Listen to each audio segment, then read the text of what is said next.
Tapering పై రాష్ట్ర డీజీపీకి Mahabub Nagar MLA NM Srinivasa Reddy ఫిర్యాదు చేశారు. రాష్ట్రంలో సంచలనం సృష్టిస్తున్న ఫోన్ ట్యాపరింగ్ వ్యవహారాలు జిల్లాకు పాకినట్లు తెలుస్తుంది. మహబూబ్ నగర్ కాంగ్రెస్ ఎమ్మెల్యే ఎన్ఎం శ్రీనివాసరెడ్డి మంగళవారం నేరుగా రాష్ట్ర డీజీపీకి హైదరాబాద్ లో కలిసి ఫిర్యాదు చేసి తన ఫోన్ కూడా ట్యాంపరింగ్ చేశారనే ఆధారాలతో సహా ఫిర్యాదులో పేర్కొన్నారు. ఎన్నికల సమయంలో తన ఫోన్తో పాటు పలువురు కాంగ్రెస్ నాయకులు ఫోన్లు కూడా ట్యాంపరింగ్ చేశారని, ట్యాంపరింగ్ విచారణ లోతుగా జరిపించాలని, ప్రస్తుతం రాష్ట్రంలో జరుగుతున్న విచారణ విస్తరింపజేయాలని ఎమ్మెల్యే ఎన్ఎం శ్రీనివాసరెడ్డి డీజీపీని కోరారు. అనంతరం ఆయన ఎమ్మెల్యే ఎన్ఎం శ్రీనివాసరెడ్డి మీడియాతో మాట్లాడుతూ గత ప్రభుత్వంలో మాజీ మంత్రులు, బీఆర్ఎస్ నాయకుల సూచనల మేరకు నాయకుల సహకారంతో కొందరు పోలీసులు వారితో మిలాఖత్ అయ్యి ఇలాంటి దుర్మార్గమైన చర్యలకు పాల్పడ్డారని, దానే బాధితుడికి కాబట్టి ఫిర్యాదు చేయడం జరిగిందని, ఈ వ్యవహారాలపై లోతుగా విచారణ జరపాలని, ప్రస్తుతం రాష్ట్రంలో జరుగుతున్న విచారణ విస్తరింపజేసి కఠిన చర్యలు తీసుకోవాలని ఆయన డిమాండ్ చేశారు. ఇప్పటికే రాష్ట్రాన్ని అతలాకుతలం చేస్తున్న ఫోన్ ట్యాంపరింగ్ కేసులు పలువురు పోలీసు అధికారులను జైలుకు పంపించిన విషయం తెలిసిందే. ఈ వ్యవహారం జిల్లాలకు విస్తరిస్తే, విచారణ జరిపితే ఎవరెవరు ఇందులో కీలక పాత్ర పోషించారో తెలుస్తుంది. మహబూబ్ నగర్ ఎమ్మెల్యే ఎన్ఎం శ్రీనివాసరెడ్డి డీజీపీకి ఫిర్యాదు చేయడంతో ఉమ్మడి మహబూబ్ నగర్ జిల్లాలో సైతం ఫోన్ ట్యాంపరింగ్ డొంక కదులుతుందని, ఎవరెవరికి ఇందులో భాగస్వామ్యం ఉందో వారి మెడకు ఈ కేసు చుట్టుకుంటుందని అప్పుడే జిల్లాలో చర్చ మొదలైంది.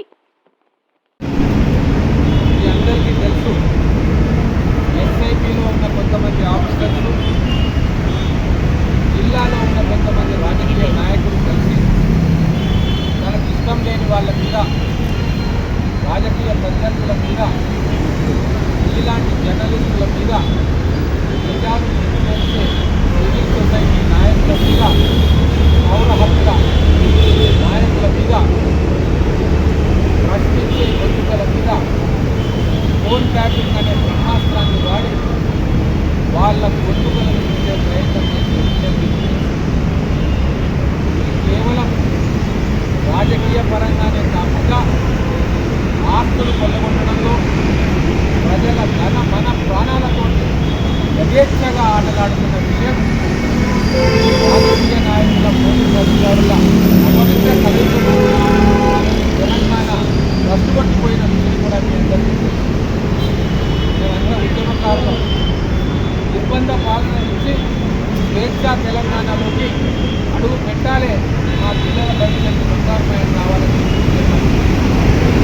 కానీ తెలంగాణ వచ్చిన తర్వాత జీవాల పరిపాలన ఉన్న నిర్బంధాన్ని కంటే కూడా ఈజీరెడ్డి నిర్బంధం,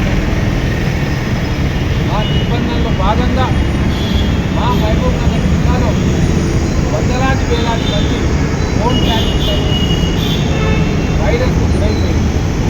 దుర్మార్గపు చర్యలు అక్కడ ఉన్న బీఆర్ఎస్ నాయకులు, మాజీ మంత్రులు మహబూబ్ నగర్లో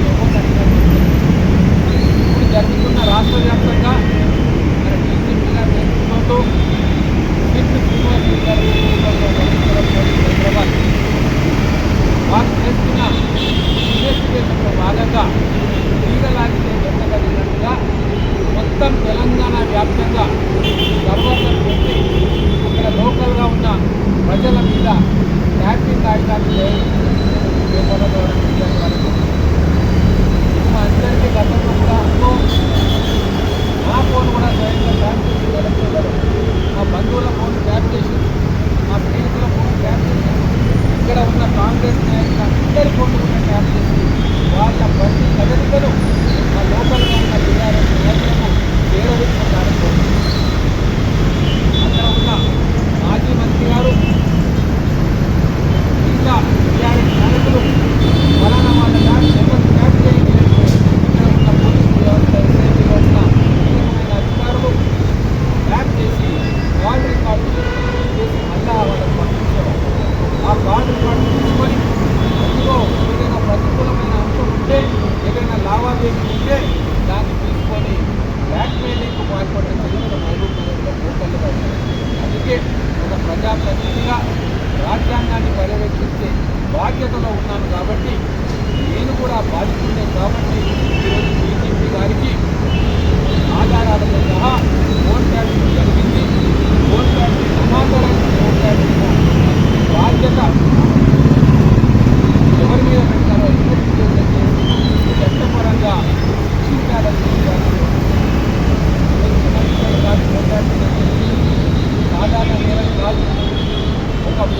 ప్రైవేట్ జీవితంలో చొరబడి కుటుంబంలో డ్రాయింగ్ రూమ్లకు వ్యక్తులకు ఒక ముఖ్యమైన రహస్యాల్ని వేరే వాళ్ళు విని వాళ్ళ స్వార్థానికి ఉపయోగించుకుంటున్నారు.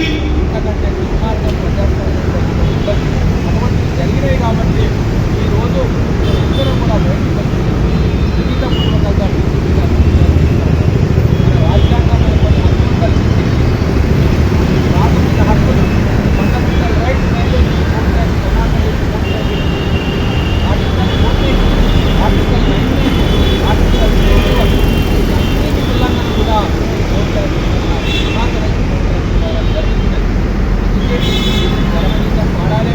గత 5 సంవత్సరాలుగా ఎవరి ఒత్తిడితోని పోరాటం చేసిందో, ఎవరు సూచన ఇచ్చే పోరాటం చేసిందో, ఎవరు రిక్వెస్ట్ చేస్తే హైదరాబాద్ యాడ్ చేసిందో, ఏ విధానంలో సర్వర్లు లోకల్గా ఉన్న పారిశ్రామికవేత్తలను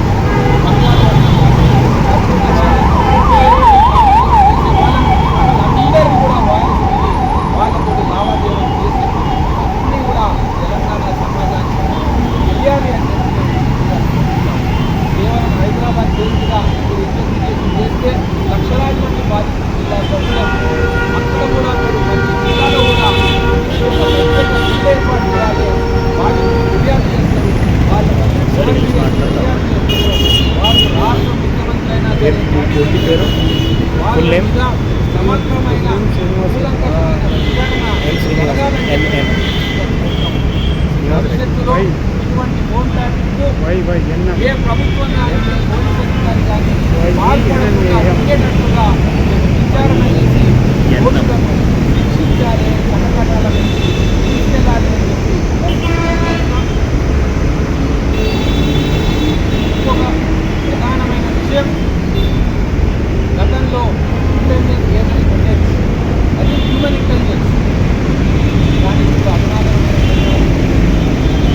భారత ప్రభుత్వ పర్మిషన్ లేకుండా ఇజ్రాయెల్ నుంచి, రష్యా నుంచి అధునాతమైన ఇన్స్ట్రుమెంట్స్ తీసుకొచ్చి రాజకీయ నాయకులు, బిజినెస్ మెన్ల ఇళ్లకు వ్యవహరించి ఏ అనుమతి లేకుండా వినడం అనేది చట్టరీత్యా నేరం.